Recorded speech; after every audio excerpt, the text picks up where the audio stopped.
আসসালামু আলাইকুম ওয়া রাহমাতুল্লাহি ওয়া বারাকাতুহু। ইন্নাল হামদালিল্লাহ ওয়াস সালাতু ওয়াস সালামু আলা রাসূলিল্লাহ ওয়া বা'দ।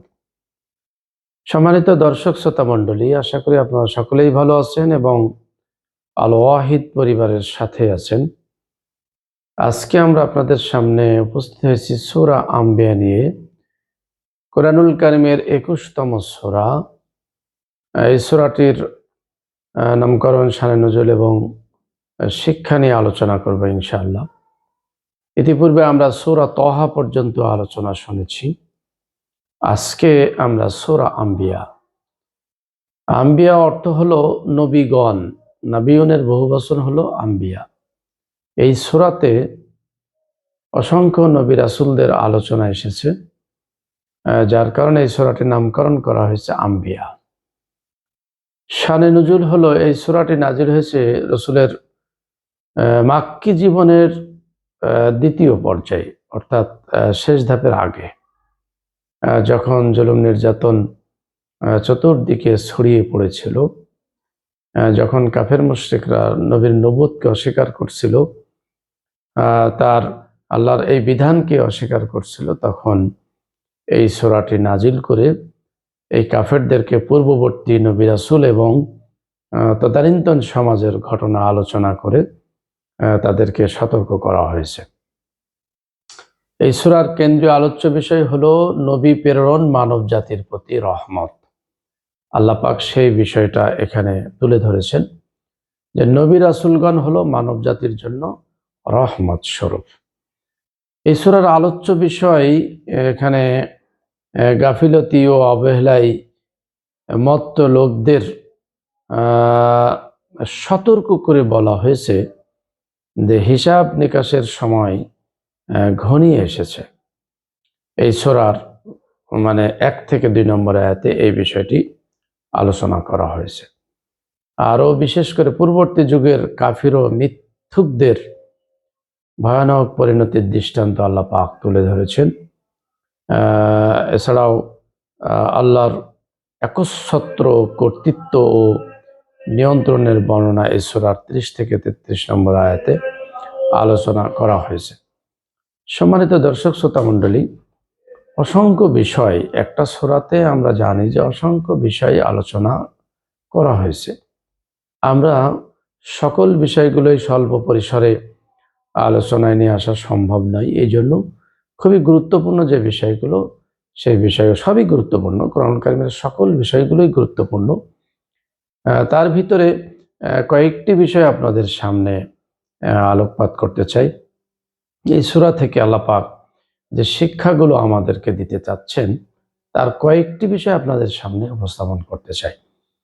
সম্মানিত দর্শক শ্রোতা মণ্ডলী, ১ নম্বর হলো নিয়ামত ও বিপদ দিয়ে আল্লাহ পরীক্ষা করেন যে কে শুকর আদায় করে আর কে সবর আদায় করে কিনা, এই বিষয়টা আল্লাহ পাক দেখতে চান।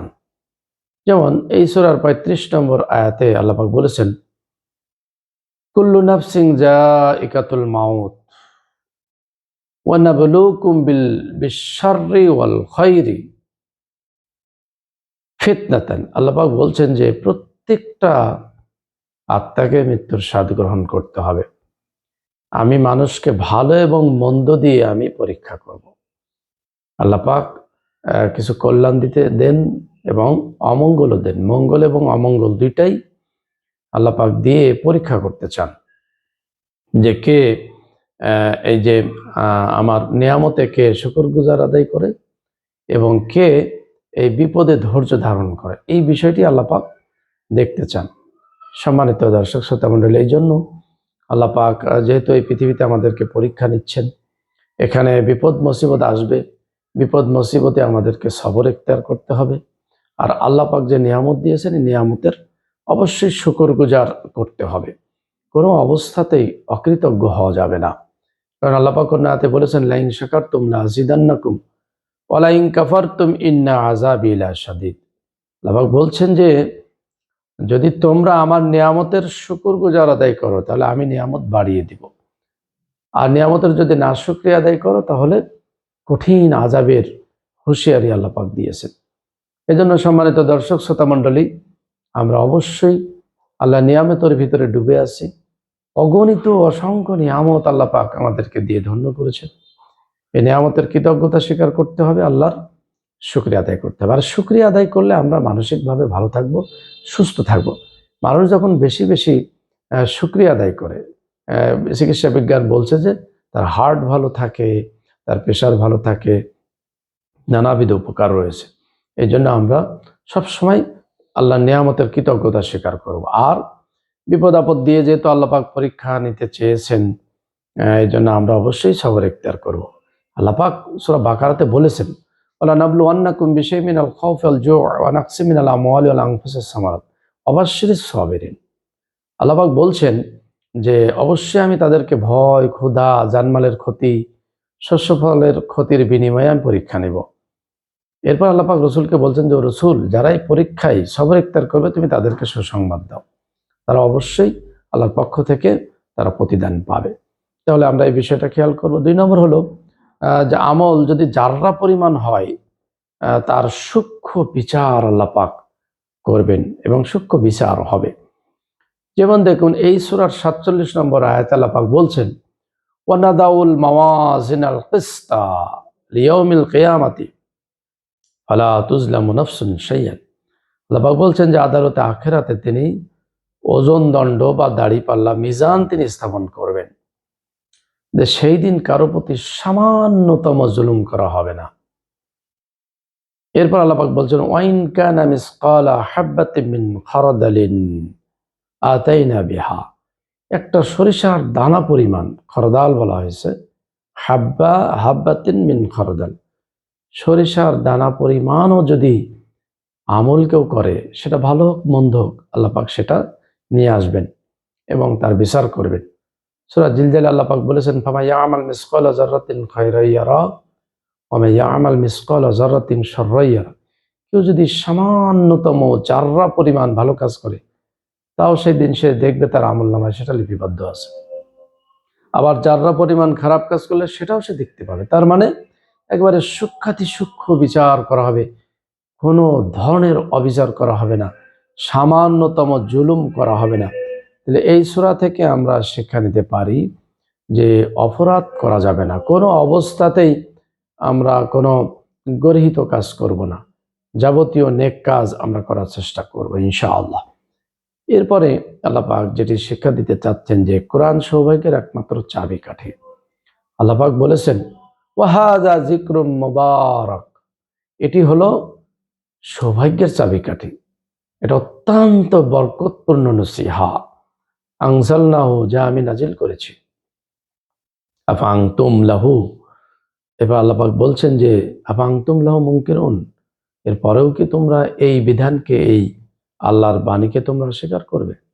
সম্মানিত দর্শক শ্রোতা মণ্ডলী, আল্লাহ পাক এই কিতাব দিয়েছেন, এই কিতাব হলো আমাদের জন্য রহমত, এই কিতাব হলো আমাদের জন্য সৌভাগ্যের একমাত্র চাবিকাঠি। অন্য আয়াতে আল্লাহ পাক বলেছেন যে হাযা কিতাবুন আনজালনাহু মুবারাক ফাত্তাবিউহু ওয়াত্তাকু। আল্লাহ পাক বলছেন যে এটি এমন একটি কিতাব যেটা সৌভাগ্যের একমাত্র চাবিকাঠি, অতএব তোমরা এর অনুসরণ করো এবং আল্লাহকে ভয় করো, লাআল্লাকুম তুরহামুন, তাহলে অবশ্যই তোমরা আল্লাহর পক্ষ থেকে রহমত পাবে। তাহলে এই কিতাব অনুসরণ আমাদের করতে হবে, কোরআনই আমাদের জীবনে আমল করতে হবে। এরপর আল্লাহ পাক যে বিষয় বলছেন যে ঈমান আমল কবুল হওয়ার পূর্ব শর্ত আল্লাহ পাক দিয়েছেন, ঈমান এবং আমল কখন কবুল হবে। যেমন দেখুন আল্লাহ পাক বলছেন যে ফামান ইয়ামাল মিনাস সালিহাতি ওয়া হুয়া মুমিনুন ফালাকুফরানা লিসাইহি। আল্লাহ পাক বলছেন যে ব্যক্তি আমল করে, নেক আমল করে এবং সে যদি মুমিন হয়, তাহলে তার যে চেষ্টা, তার যে ভালো কাজ, সে যে কর্ম করছে দুনিয়াতে, কোনোটাই অস্বীকার করা হবে না। ওয়া ইন্না লাহু কাতিবুন, আল্লাহ পাক বলছেন অবশ্যই আমি তাদের এই আমলগুলো লিখে রাখবো। তাহলে বোঝা যাচ্ছে যে ঈমানের সাথে আমলটা হলো শর্ত। শুধু ঈমান আনলে হবে না, ঈমানটা আল্লাহ দরবারে গ্রহণযোগ্য হবে না। আবার যদি ঈমান ছাড়া শুধু আমল করে, সেটাও গ্রহণযোগ্য হবে না। তাহলে ঈমান এবং আমল দুইটাই লাগবে। সম্মানিত দর্শক শ্রোতা মণ্ডলী, ঈমান যে হলো জ্ঞানযোগ বিশ্বাস, আমরা জানি যে আল্লাহর কোরআনুল কারীমের জ্ঞান অর্জন করা এবং বিশ্বাস করা, এর নাম হলো ঈমান। যদিও আমরা জানি যে অন্তরে বিশ্বাস করা, মুখে স্বীকৃতি দেওয়া, বাস্তবে আমল করা। তাহলে অন্তরে বিশ্বাস, মুখে স্বীকৃতি, বাস্তবে আমল। বাস্তবে যে আমলটা হলো ইমানের দাবি। ইমানের দাবি অনুযায়ী সে আমল করতে হবে। তাহলে এই কাজগুলো যদি আমরা করতে পারি, তাহলে আমাদের ইমান এবং আমল দুইটাই কবুল হবে। তাহলে অবশ্যই আমরা ইমান আনার পাশাপাশি যাবতীয় সৎকর্ম ইমানের দাবি অনুযায়ী সকল প্রকার ভালো কাজগুলো আমরা করবো ইনশাআল্লাহ। আর একটা আল্লাহ পাক যে শিক্ষা আমাদেরকে দিতে চেয়েছেন এই সূরার 105 নম্বর আয়াতে, যে যোগ্য লোকেরাই পৃথিবীর নেতৃত্ব দিবে। এই জন্য আল্লাহ পাক বলছেন, ওয়ালাকাদ কাতাবনা ফিজ জুবুরি মিন বাদি যিকরি। অর্থাৎ আল্লাহ পাক বলছেন যে এই কিতাবে আমি লিখে দিয়েছি, বা এটা আল্লাহর বিধান হলো, আল্লাহর আইন হলো, আন্নাল আরদা ইয়ারিসুহা ইবাদিয়াস সালিহুন। আল্লাহ পাক বলছেন এখানে যারা যোগ্য ব্যক্তি, ইবাদিয়াস সালিহুন এখানে অর্থ হবে যারা যোগ্য। তাহলে পৃথিবী পরিচালনা করার মতো যারা যোগ্য, আল্লাহ পাক তাদের হাতে এই পৃথিবীর নেতৃত্ব দিবেন, তাদেরকে উত্তরাধিকারী বানাবেন।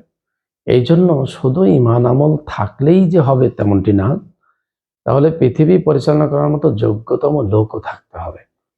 এই জন্য আমরা এখন দেখি যে যারা পৃথিবী পরিচালনা করছে এরাই যোগ্য। ঈমানদারদেরকে আমরা দেখি তারা ঈমান ভালো আছে, আমলও করছে, কিন্তু পৃথিবী পরিচালনা করার মতো যোগ্যতম লোক নাই। এই জন্য ঈমানদারেরা ক্ষমতায় আসতে পারছে না। আমাদের যারা পূর্বসূরি, আল্লাহ রসুল থেকে শুরু করে সাহাবায়ে কেরাম প্রত্যেকেই যোগ্য ছিলেন। তাদের পৃথিবী পরিচালনা করার মতো কোয়ালিটি ছিল, যোগ্য তারা ছিলেন বলে আল্লাহ নেতৃত্ব দিয়েছিলেন। এই জন্য আমরা যারা আমাদের এই দেশে আমরা আল্লাহর হুকুমত প্রতিষ্ঠিত করতে চাচ্ছি, আল্লাহর দ্বীন কায়েম করতে চাচ্ছি, অবশ্যই তাদেরকে যোগ্য হতে হবে। একদিকে কোরআন হাদিসের জ্ঞান তো লাগবেই, বৈষয়িক জ্ঞান লাগবে, এবং এই সমাজ, এই রাষ্ট্র পরিচালনা করার মতো যোগ্যতা অর্জন করতে হবে। তাহলেই আল্লাহ ক্ষমতা দিবেন, তাছাড়া সম্ভব নয়। আর ক্ষমতা তো ঘরে বসে থাকলে ক্ষমতা আসবে না। ক্ষমতা পাওয়ার জন্য আল্লাহর যে বিধান, সেই বিধান অনুসরণ করতে হবে। অর্থাৎ ক্ষমতা পাওয়ার জন্য আমাদেরকে চেষ্টাও করতে হবে। একদিকে যোগ্যতা অর্জন করতে হবে, আর একদিকে ক্ষমতা লাভ করার জন্য আমাদেরকে প্রাণান্তকর প্রচেষ্টা চালাতে হবে। এই জন্য আল্লাহ পাক কোরআন কারিমে বলছেন, আল্লাযিনা জাহাদু ফিনা লানাহদিয়ান্নাহুম সুবুলানা। যারা আমার আইন যারা মেনে চলবে, আমার বিধান যারা মেনে চলবে, অর্থাৎ আল্লাহ রাস্তায় যারা জিহাদ করবে, আল্লাহ বলছেন যে তাদেরকে আমি রাস্তা দেখাবো, পথ দেখাবো। তাহলে ক্ষমতা পাওয়ার জন্য আপনাকে তো চেষ্টা করতে হবে, জিহাদ করতে হবে, তাহলেই আপনি ক্ষমতার কাছাকাছি যেতে পারবেন বা ক্ষমতা লাভ করতে পারবেন। ইমানদারেরা তারা তো ক্ষমতা নিবে, বা এই পৃথিবীর ক্ষমতা নিবে কারণটা কি? আল্লাহর আইন প্রতিষ্ঠা করার জন্য, আল্লাহর রাজামন্দি হাসিলের জন্য। এখানে ব্যক্তিগত কোনো স্বার্থ থাকবে না। হ্যাঁ, তার চলার জন্য যতটুকু খরচ, যতটুকু প্রয়োজন সে রাষ্ট্র থেকে নিবে, রাষ্ট্র থেকে দিবে, কিন্তু প্রয়োজনের অতিরিক্ত কোনো কিছুই সে রাষ্ট্র থেকে নিতে পারবে না। এটা হলো খলিফা হিসেবে তাকে দায়িত্ব পালন করতে হবে। তাহলে একদিকে আমাদের যেমন পৃথিবীর নেতৃত্ব পাওয়ার জন্য, অর্থাৎ আল্লাহর খেলাফত প্রতিষ্ঠার জন্য আমাদের চেষ্টা করতে হবে। খেলাফত যদি এসে যায়, আল্লাহ যদি নেতৃত্ব দেয়, সেই ক্ষেত্রে আমাদেরকে যোগ্যতার সাথে, সততার সাথে এবং আল্লাহর সন্তুষ্ট অর্জনের লক্ষ্যে এই মানবতার স্বার্থে আমাদের কাজও করতে হবে। মহান আল্লাহ আমাদের সকলকে তৌফিক দান করুন। এই সূরা থেকে যে বিষয়গুলো আমাদেরকে শিক্ষা দিতে চেয়েছেন, আমি সহ যাতে সকলে আমল করতে পারি। আল্লাহ পাক আমাদের যাতে পৃথিবীর নেতৃত্ব দেন, আমরা যাতে সুশাসন প্রতিষ্ঠিত করতে পারি, মানবীয় যাবতীয় ত্রুটি যেগুলো আছে সেগুলো থেকে যাতে আমরা বিরত থাকতে পারি, আর যে গুণগুলো আল্লাহ অর্জন করতে বলেছেন সেগুলো অর্জন করে আমরা যাতে পৃথিবীর নেতৃত্ব সুন্দরভাবে ইনসাফের সাথে, আদলের সাথে যাতে আমরা প্রতিষ্ঠিত করতে পারি, সেই তৌফিক আল্লাহর কাছে কামনা করছি। সকলেই ভালো থাকুন, সুস্থ থাকুন, আল ওয়াহিদ পরিবারের সাথে থাকুন, এই উদাত্ত আহ্বান রেখেই আমি আমার সংক্ষিপ্ত আলোচনা এখানে শেষ করছি। আসসালামু আলাইকুম ওয়া রাহমাতুল্লাহি ওয়া বারাকাতুহু।